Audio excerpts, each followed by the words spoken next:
Jay Wall, our speaker today. But I guess that's what happens when you're talking to a creative director that's dedicated to social change. Maybe every time he takes a step you can call it jaywalking? I don't know. Anyways, from our very first conversation, he's been warm and inviting, well staunch, ready to do the work that's going to be making all the critical changes that we want to see in this world. Jay Wall is the founder of Rally, a design studio that grew to become part of Brightweb, where he now leads the agency's team of strategists and designers. For more than a decade, Jay has guided the creation of brand identities, websites, publications, and campaigns for causes ranging from climate action, mental health, and inclusive urban planning. Aside from being a hero designer at work, he's supporting future generations as well. He's a critically acclaimed dad and an instructor at George Brown College School of Design. So let's give it up for Jay Wall.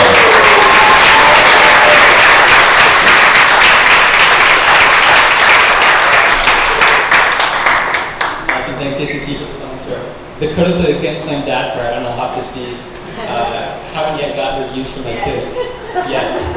Not 5 stars. Next Father's Day, we'll give them an evaluation form. Let's get this. We need to turn your LED lights. Yeah, let's get some lights down a bit. Yeah, let's turn some lights down. And that flag is starting to fall over there. Oh, yeah. How's that? Everybody okay?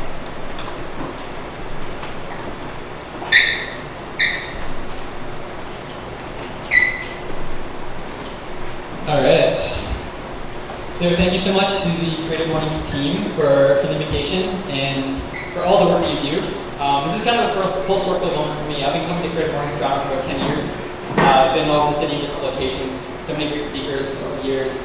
It's always just such a privilege to meet people, get inspired, build community. So many familiar faces and new ones as well, which really makes me happy. In the spirit of today's, this month's theme around critical, I want to take you on a little journey through my life, focusing on my travels towards the intersection of design and social change. I know the bio might have been a bit of a spoiler, but we're going to back it up to the beginning. Starting with, I'm going to call this chapter Critical Roots, where I came from. So, I am a 10th generation white settler living on Turtle Island.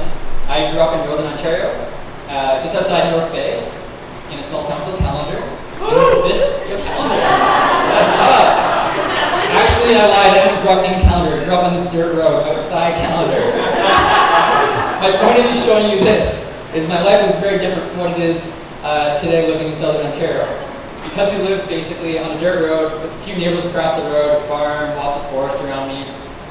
My older brother and I just entertained ourselves doing fun things. There was two things I was obsessed with when I was a kid: playing hockey, making art, and making art about playing hockey. This obsession, I was obsessed with sports logos, drawing goalie masks. My early days of kind of doing art would be I'd roll out this big sheet of paper on the living room floor with my brother, and I'd make up some imaginary sports team and then draw a logo for them. I didn't really know the word logo, I didn't know the word design, I was just a kid drawing stuff. But I guess somewhere in there was the seeds of this desire to create this interest in graphic form and what it can communicate, and how to somehow connect that to the things that I cared about, which at the time was hockey. But fast forward a little bit. In my teenage years, I got really into music, kind of played a little bit in the alternative music scene in North Bay, which is not a very big scene, before eventually deciding to move to Southern Ontario to pursue design school. And around this time, these are some of the influences in my life back then creatively. I was really into the intersection of music and design, album art, a lot of stuff coming out of the Midwest and Seattle. Some of my favorite artists back then. Invisible Creature, Jason Munn, The Small Stakes, and more locally, Double Knot Studio, just down the street here in Toronto, who were actually Creative Mornings Toronto speakers 9 years ago or something like that. So this is sort of the influences that got me to pursuing design. I came down to Toronto.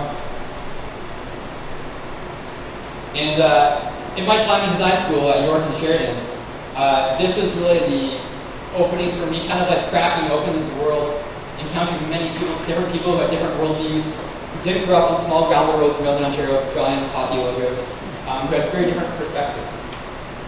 One of my first design classes was called Critical Issues in Design. And I think in some ways that course was a foreshadowing of what my life might become. That course is really an introduction to themes of like, how does design overlap with cultural movements, with society more broadly? Where does design kind of work in service of capitalism or against it? So back then, a lot of these thoughts were floating around my head, and I was like trying to find my way as a designer. This is some of like my early work, still kind of hanging on to that love for music, making some like really illustrative, really pretty posters, inspired by my love for music. But around this time, you know, as I started to become more aware of social issues, a little bit politically engaged, I started wondering like, what can design really do for the world, and what is my role in that? And I know it wasn't going to be like a one-size-fits-all answer. Like every designer, you know, coming of age has to figure this out for themselves. What do they want to put their energy towards? I mean, not just designers. This kind of goes for all of us, right? What do we want to dedicate our energy to? So that's just sort of like having this question: what can design do to help change the world? Is that possible? Is that naive? Is that really egotistical to think that? I don't know. As I reached the end of my time in design school, this was the summer of 2010. There was the G20 summit in downtown Toronto. I'm sure many of you recall that. And if you weren't living in Toronto at the time, you might have heard about it. Basically, we had a huge gathering of social movements and protests in Toronto. We had very militarized police all over the streets. I lived downtown Toronto. I went out to a protest sort of half out of curiosity, because I was just sort of like trying to dip my toes into the world of social justice and trying to learn more. And also half out of like, hey, I don't like my street being taken over by a bunch of cops like this. That kind of didn't feel right to me. Anyways, one thing leads to another. I was just walking down the street one day during the G20 weekend, and I got swarmed by 40 cops. They told me I was under arrest, and I disappeared for 28 hours. No one knew where I was. I was given this beautiful pink bracelet with the numbers 0216 on it. That was my souvenir. And I was locked up in a detention center with about 1,000 other folks who were arrested. Many of them, including myself, who were unlawfully arrested. So that was a pretty traumatizing experience. And also someone who has a privilege I had. It was my first kind of negative encounter with the police. As I'm sitting there in Eastern Avenue in the film studio converted into a massive detention center, we have rows and rows of cages. Each cage is like 30 people crammed in, these orange porta potties in the corner. After a while, I come around with some styrofoam cups full of water, have a sip, and then I see like 30 styrofoam cups sitting on the ground in the cage. And we're all just like, all of us in there, just have the spirit of solidarity and frustration and anger. And the big thing we're asking is why? Why the heck are we here? Why did this happen? And so with my hands still zip tied together like this, I grabbed the cups with another guy, and we put the cups one at a time. We put the cups into the cage to kind of write out this word. I don't know if you can read it. It says why. W-H-Y question mark, written in styrofoam cups. That was our materials. So in the fallout of the G20, I ended up, my charges were dropped. It turns out the cops just wanted to arrest me because I was walking down the street with a bandana around my neck, which indicated that maybe I was politically engaged. But there's one way to make someone politically engaged. This was a really upsetting experience, but coming out of it, I had a high-profile lawsuit against the police, settled the lawsuit with the Toronto police, and then pursued several years in court to have the police investigate the chain of command of like who called the shots, who made those orders. As much as there's a lot of people who had a lot worse than me, and people who have experienced, you know, G20 rules every day in their neighborhoods, I felt it was my duty to use my privilege and my access to these resources to try to hold them to account and to speak up for those who are marginalized in silence. And also as part of this experience was me realizing the privileges that I had, my white privilege, and how I interacted with the cops. As horrible as it was certainly not as bad as some people have it. Right? So coming out of this whole G20 experience, kind of putting that back together with the question of what can I do as a designer? This next chapter of my story I'm going to call critical action. I'm pissed off. I'm upset. I'm creative. Dipping my toes into what I can do. So, I threw myself into the world of activism. Meeting new folks who are working on all kinds of different issues, ranging from public space to mining justice to, yes, police accountability, indigenous rights. I made this poster, handwritten, called Shit Disturbers Inc. Put it on my wall, gave it to a couple of my friends who also identified with this, and I was ready to disturb shit for a few years. I got involved as a volunteer with the Mining and Justice Solidarity Network that works with communities across Canada and other countries who are impacted by Canadian mining companies. Many of the indigenous communities working in solidarity to support their struggles. This is the poster I made back then to support a film called Cry of the Andes.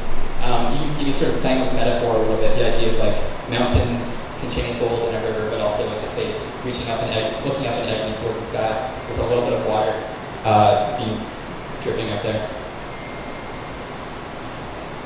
Another project I got to work on at the time was a climate change warning label that was proposed to go on gas pump nozzles. So you know how in cigarettes there's like the warning label about health? I worked with a group called Our Horizon who's proposing the same sort of thing for gas pump nozzles. So refilling up the tank is that constant reminder of like how this is contributing to climate change. And not that it's going to make you change it on the spot, but it supports that broad awareness of like connecting cause and effect. And this is about 9 years ago now, so climate conversations were not yet as mainstream as they were now. The project got featured in Adbusters, which is pretty cool for a young designer trying to find his way. That kind of motivated me to keep going. If you remember the Occupy movement, around the time of Occupy Toronto, I got involved with a collective of artists who are working in support of Occupy Toronto. This is some art featuring a Pablo Neruda quote. You can cut all the flowers, but you can't stop the spring. Speaking of cutting things down and things growing back, this is a picture from the sidewalk of downtown Toronto about 10 years ago.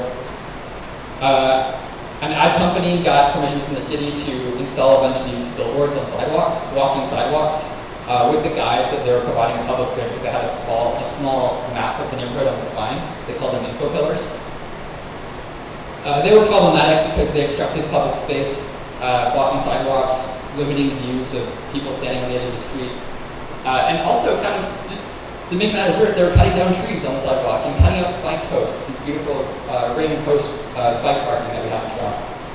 So, in my neighborhood at the time of Little Italy, I went to the site of one of these places where they had been ripped out, and I created this project in collaboration with the Urban Repair Squad. They're an anonymous group of activists who fight for public space and the use of it, especially pedestrian and cycling infrastructure, by doing things like this. And this was in collaboration with the Urban Repair Squad and a collective from Mexico City that happened to be in town called Camina Jesuida. And we teamed up. Some folks went and painted these stencils. So these are meant to be, they're like ghost stencils on the sidewalk where the bike posts were. So as if they're still there standing, casting a shadow in the afternoon sun. Just as a little prompt, a reminder, a little scratch anyone who thinks that they can get away with treating public space covered with billboards. To my delight, months later, the billboard space there, this is at the corner of College and Manning, the ad that was previously it was selling boots or beer or something like that, it was replaced with this map of the neighborhood and a statement from the ad company that reaffirmed their commitment to the communal good, to sustainable transportation, encouraging cycling, vibrant cities, blah, blah, blah. Just like you can see all the copy just matching their corporate social responsibility stuff on their website. Awesome. Turns out it was a hoax. I designed it for them. This was part of an ad takeover called Cartography TO. And over the course of a weekend, one summer, about 40 of these info pillars across the city, they were opened up by a group of activists, and the ads were pulled out and discarded, and they were replaced with art. And this was my contribution to the project. It lasted a couple days, got a lot of attention before it was replaced with an ad again. but the effect lasts. Moving on from that project, just another little taste of like, Toronto is so transformative. My experience in Toronto, so transformative to shaping me to who I've become. And part of that was me really getting to know the details of the city in an intimate way. I did this project with my friend Kevin Linkett Loki, it's a design studio in Montreal. We did a series of 7 posters in the Junction neighborhood, basically looking at how you can track gentrification through typography, through the changing storefront sign in the neighborhood. So we photographed vernacular signage around the Junction neighborhood at Dundas and Keele, and we turned it into these risograph posters printed by our friend J.P. King.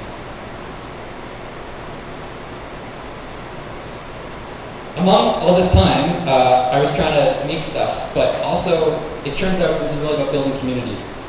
When I had that critical turning point following the G20, I ended up losing a lot of friends. I lost a lot of community. Even some of my old political worldviews I had to shed as I painfully rebuilt a new way of understanding my place in the world and what I could do with it. Thankfully, I was caught and surrounded by a great community, and that community overlapped with Creative Mornings Toronto, but largely it was the Center for Social Innovation. The Center for Social Innovation, where I started working out of, met my partner through there, and actually today's not my first time on stage at Creative Mornings. Many years ago, a bunch of us from PUG, that stands for Project Ukulele Gangsterism, we stormed one of the talks and did like a ukulele performance in the middle of the talk. It was encouraged and supported by the speaker. It didn't catch me off guard, but I was like, whoa, what's going on? So this was some of our crew from the ukulele crew. So I've gone through this chapter of kind of becoming a design activist and wrestling with what can I contribute to. How do I also pay the bills, by the way? And how do I keep learning and growing? So eventually I built up my own small design studio that, working with artists, with nonprofits, with social enterprises, things picked up from there, and I started building a great team to help me take the studio further and to do more epic projects. So we founded a design studio called Rally, and we described our work as a small design studio dedicated to social change. So we did things like branding, communications, web design, campaigns, public spaces, art installations, all in service and in support of important causes ranging from climate action to mental health, affordable housing, etc. I'm going to give you just a glimpse of those things here as we go through. So this is an example of taking these taking these billboards in public space and using them for public service. This was a sanctioned project by the city, but this was a campaign in support of inclusionary zoning. Essentially, the city was developing a policy around housing affordability, and they wanted to get the opinion of Torontonians on what that policy might look like. It's really technical, jargony stuff. And so we worked with Toronto City Planning to digest it in a way that would resonate with people. Just having these ads that say something like, everyone should be able to afford housing in Toronto. We know that not everyone can. One solution is mixed income neighborhoods, and it kind of goes on from there. And so people were able to participate in the process and give input. That's kind of what we talk about when we say participatory urban planning, when the way the city ends up isn't just kind of by accident or by the result of decisions made by people who have more power to influence things. This is an example of some branding for Daymark Foundation. So this is a new foundation that's aiming to be really bold and innovative in terms of how we approach mental health care in Canada.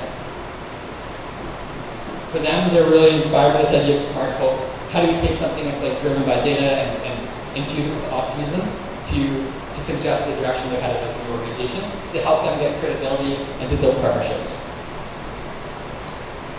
We went to Prince George's County, Maryland, and we worked on a campaign for youth sports, encouraging youth participation in planning how their Parks and Recreation Department serves them in terms of sports programming, designing branding and campaigns in support of that.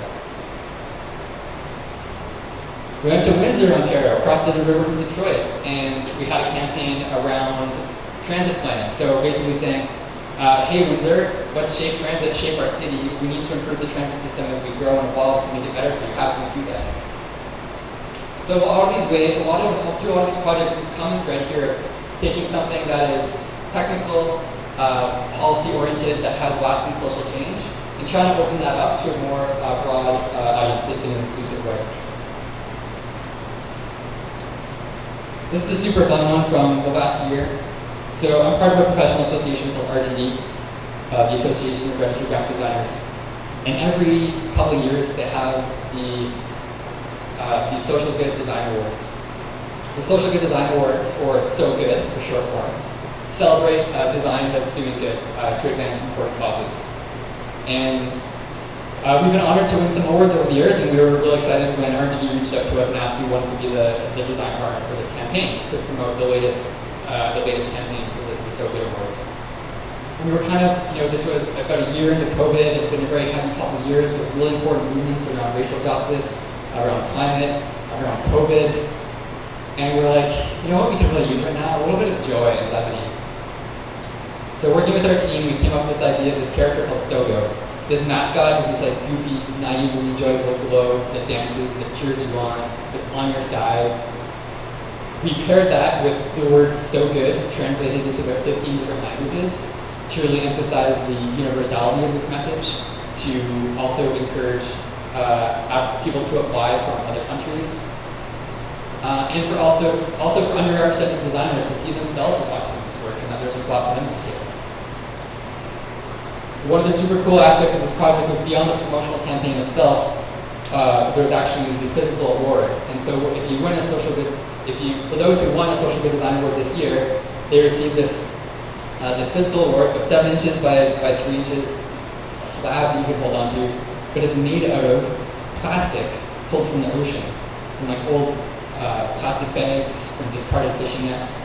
So there's actually this whole circular economy aspect where an organization on the West Coast pulled up plastic out of the ocean, good for the environment.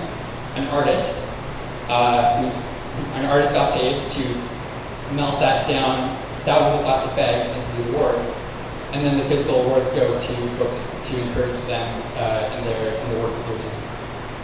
So this is something we're really proud of this whole campaign.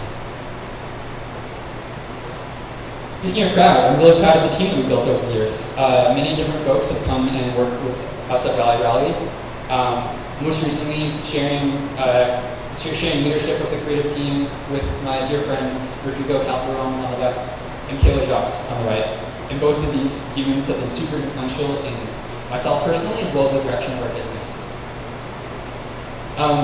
One of the questions that came up, several years into Rally is like, how do we keep doing this in a sustainable way? How do we think not just about the work that we do, the portfolio that we put out, what that means, but how do we reflect our values in it? One thing led to another, and we started to look into a next chapter of Rally, our design studio. Really with this lens of critical values. So a year ago, we actually merged with another creative agency, Brightweb, after some successful collaborations and building a partnership. And it was interesting, we've been peers kind of circling around each other for about a decade. And then we got to talking and collaborating on some projects, realized it went really well, and then realizing, hey, we should do this again sometime. And then a week later, like, hey, why don't we just do this all the time? This is pretty awesome. And we realized there was this really beautiful fit between where Rally was headed, where Brightweb was headed, and how we could complement one another. So a year ago, we formed a super team, and we're now working under the umbrella of Brightweb. And I'm pleased to say that my team from Rally is still there, and we've got that creative leadership at the table. This is a poster that we made to celebrate Brightweb, our team, and one of our most important values. We have this value called In It Together, which essentially kind of underscores everything we do every day and how we show up to support each other and get work across the finish line. And we created this poster that says, "Together we'll do a world of good," which is also speaks to the messaging of how we think about our work with clients. So on that theme of doing a world of good together, we think a huge part of this is supporting the missions of our clients by helping them to have visibility, helping them to establish themselves and their own networks, to build community, to build partnerships, to get fundraising, to articulate their sometimes very tricky social innovation stories in a way that makes sense with people. But we're really here to support them and champion them. One example of a project we've done with the Umbrella Bright Web with the Rally team collaborating is for an organization called Nourish Leadership. Now, Nourish works in the healthcare sector, looking at what is the future of food in healthcare. How can we make food systems, think of a hospital tray for the hospital, what food is on it? How can we think about that whole food system in a way that thinks about the climate, social equity, waste, economies, culturally appropriate foods, and reconciliation? So we worked with them to create a learning journey called Food is Our Medicine. Food is Our Medicine is a learning journey for folks working in healthcare to learn about indigenous cultures, to learn about decolonization, and how they can practically take steps towards that in their work. So we created this campaign called Food is Our Medicine to promote this online learning journey and to draw people into it. We worked with Mariah Murasiji, an Anishinaabe designer, illustrator, and dear friend of ours to create these beautiful posters and graphics that are basically digital versions of traditional indigenous beadwork. And as part of this process, we were also grateful to the non-indigenous folks in our team. We were grateful to receive a lot of teachings from Mariah and from other folks who are collaborating on the project. This is an example of some of the posters. There's one from each season. Summer, we got corn for fall, we've got Arctic hare for winter, we've got salmon for spring, and we've got strawberries for summertime. And then if you complete the learning journey, you get this really beautiful pin on the right side that was made by another collaborator named Brittany Gauthier. Why? This is the last project I'm going to show. I wanted to end, I'm going to wrap up in one, but I wanted to show this as the last project because, I mentioned at the start it was really thinking about how can I as a designer support these important causes. So that's still happening, but as I got deeper into the journey, I started asking, how can I, as a design director, as a creative director, as a business owner, how can we as a team live our values every day through what we do? How can we make our processes more inclusive? How can we think about equity in our team in a more meaningful way? What might it look like to become B Corp certified? And one of the really important things emerging out of this is White Web's Reconciliation Action Plan. And so this is a series of commitments and actions that we're in the midst of working on that will move us towards reconciliation in the creative industry. And again, you're seeing some work here, some illustrations by Mariah Murasiji, who I was honored to work with in designing this piece for our team. So just some closing thoughts. Thinking about my critical purpose, or critical with a question mark purpose. I wonder, and keep asking myself, how critical is what I'm doing compared to what our client partners are doing? I think there's a place for both.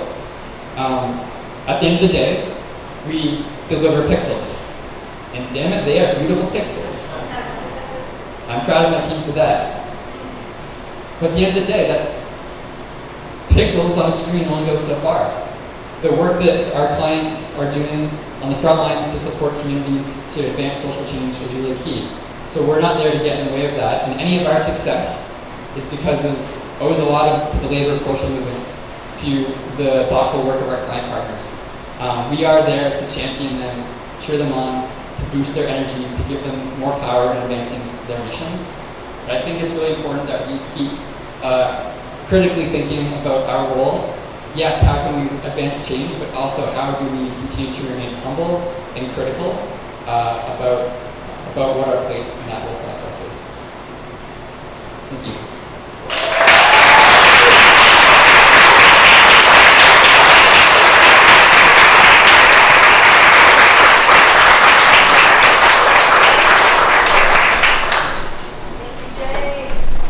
Another big round of applause for Jay.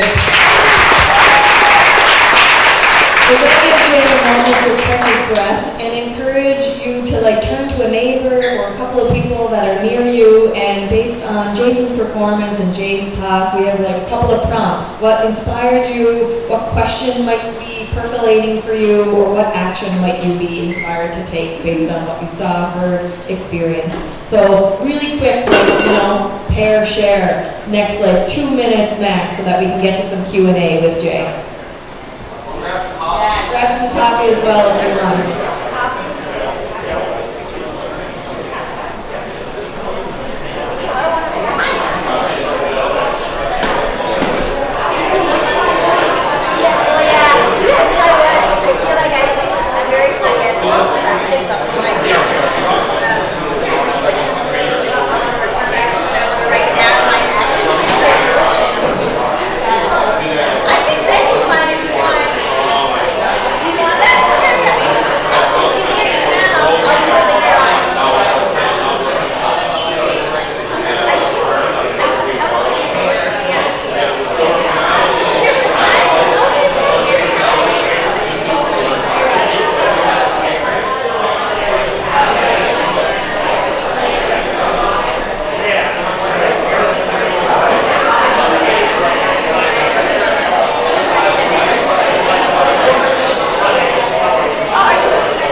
me go first. I have a few questions for Jay. But does anyone from the audience have a question? Something you guys are talking about? That was an amazing talk. Social change. No? No one? Come on, don't be shy. Yes! What is your typical process for taking on a new social good project? How does your team go for brief on? Okay, I'll repeat the question just to make sure everyone can hear. What is your typical process that you go through when you take on a client, social good? Olivia, thanks for your question. So for us, this really starts from like the beginning of a relationship. Thinking like before the brief to someone reaches out to us. Often that's through a referral, or they've Googled social impact creative agency or something. They've come across our work, or maybe they saw another website that we designed. Anyways, they find their way to the bright web. It's resonating. They'll reach out. We'll have a chat at the beginning just to kind of like check alignment on. Usually the values alignment is like usually pretty good because we're clear on what we stand for. But then we can get into more logistics like expectations around the scope, and the budget, and the process, and the team, and stuff like that. If it's a fit, we'll put together a proposal. Here's what it might look like. Awesome. Let's do it. And then our process kind of goes from, it's like meant to be quite collaborative and not kind of wait for something big to moment. So it starts with a lot of like learning up front. Learning, gathering insights through workshops, through interviews, through conversations, through our own looking at what's out there in the world, in the landscape. And then developing some sort of strategy around that. Okay, where are we going to go from here? What are the insights that we can really hold on to that's going to drive and inspire the work? Then we get into exploring the art direction. What is the look and feel of it? How do you tie together the visuals and the messaging, developing those design concepts, honing in on the direction, building that out further. Depending on what the project is, might be other technical aspects like content, audience of your website content, and other pieces.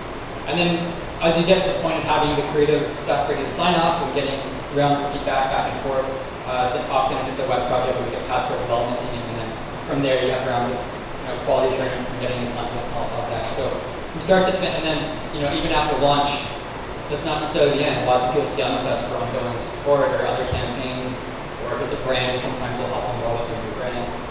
So it's kind of, there's not necessarily a finish line, a definite one. There's definitely a starting point and various milestones along the way to hopefully a fruitful relationship. Welcome. Anybody else have a question? Carla.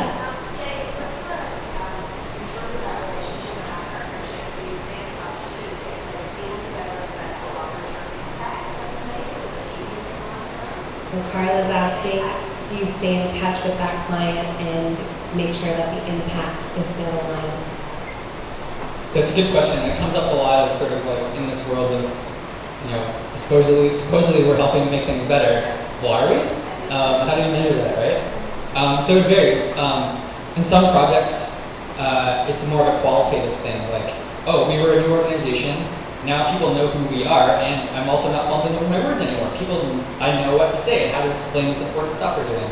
And we can demonstrate that by, we now have partnerships with, we funded this many organizations, or we have funding from other organizations, or we made a big splash. There are certain types of projects that lend themselves more to quantitative measurement, like seeing search hits increase, or website traffic, or people clicking through the parts of the site that you want them to so there's a lot of, and similarly for campaigns, if you're doing like a social media campaign trying to increase awareness, okay, well, how many people saw the ad, how many people clicked through, what did they do? So there are ways to measure this. It's not a one-size-fits-all. It's sort of project to project. We look at like how are we going to measure success in this project.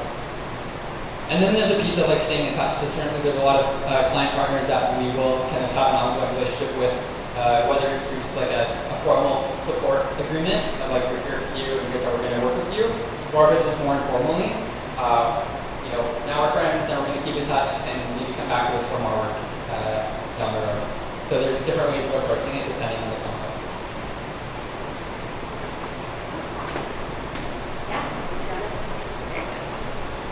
If you're working on a social cause that's a bit polarizing and maybe might have backlash, how would you deal with that?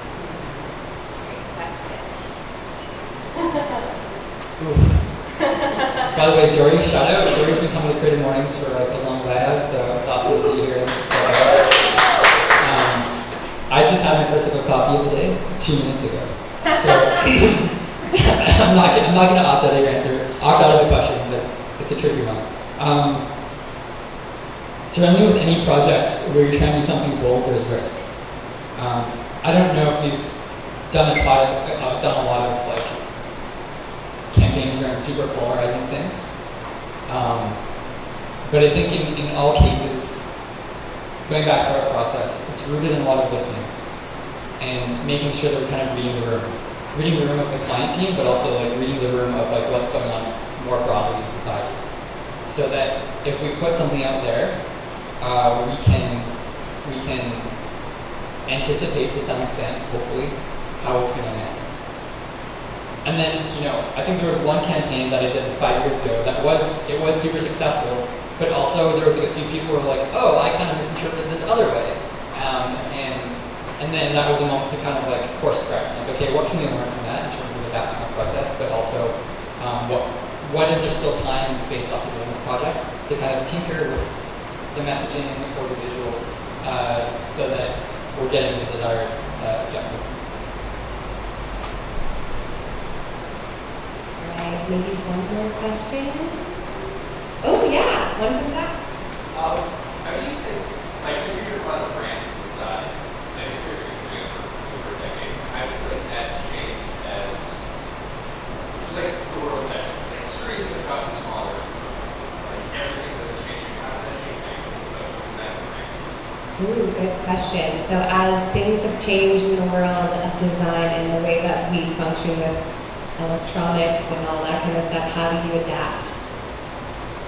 Thank you, Bernard. Bernard, by the way, is organizer of Monday Night Bocce in Fred Hamilton Park in Little Italy. Monday nights. Great overlap with the Creative Morning community.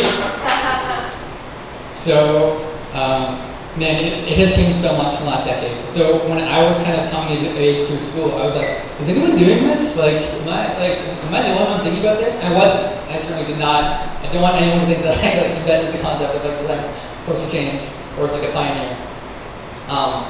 And I'm going to be teaching a course starting next week in Tubes at George Brown College on the design for social good. And the course on designing includes kind of an arc of history.